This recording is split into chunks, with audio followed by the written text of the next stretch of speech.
मुख्यमंत्री कार्यालय दुईटी फाइल हजि जाइथिबा कथा राज्य सरकार पक्षरु कुहाଯାଇଛି, जहाकु बिजु जनता दल कड़ा निंदा करिछि।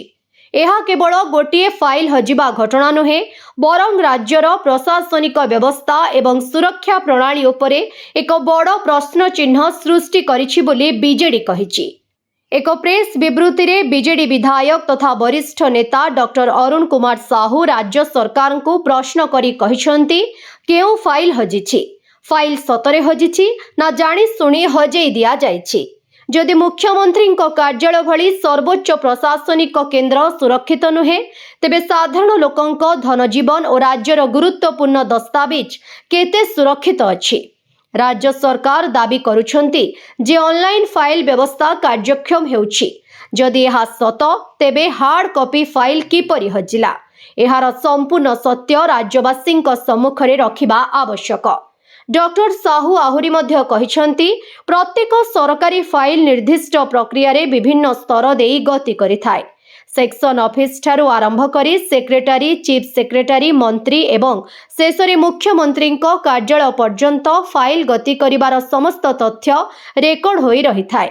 एही फाइल केउ पर्याय रे हजिला, फाइल मूवमेंट रजिस्टर रे कोन तथ्य रहिछि, सीसीटीवी फुटेज जांच करा जायछि कि, सीसीटीवी व्यवस्था कार्यक्षम थिला कि नाही, एही समस्त प्रश्नर उत्तर सरकार देबा उचित।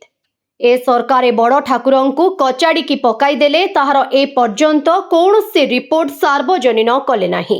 जड़े अधिकारी को तत्कालीन राज्यपाल पुओ माड़ मारी जोता चटाइले, से संपर्क में कौनसी तदंत रिपोर्ट मध्य आसिला नाही। केवल एतिकी नुहे, बहु मामलार रिपोर्ट प्रकाश करिवे बोली ए सरकार कहिछि, किंतु ए पर्यंत कौनसी रिपोर्ट प्रकाश करि नाहांती। वास्तव रे ए सरकार कौन लुचाइबा को चाहुछंती बा कौनसी व्यक्ति को बंचाइबा को चाहुछंती कि, जेउथि पई एही फाइल हजिबार नाटक हेउ नाही तो। मुख्यमंत्री कार्यालय फाइल निखोजिबा घटना केवल प्रशासनिक विफलता नुहे, बरं जनसाधारण विश्वास सह जड़ित एक गंभीर प्रसंग। राज्यवासी सत्य जानिबा को चाहुछंती। सरकार एही घटना को हालुका भाबरे न नै तुरंत सत्य उन्मोचन करंतु। ब्यूरो रिपोर्ट, विकल्प समाचार। आम चैनल को लाइक, शेयर एवं सब्सक्राइब करंतु।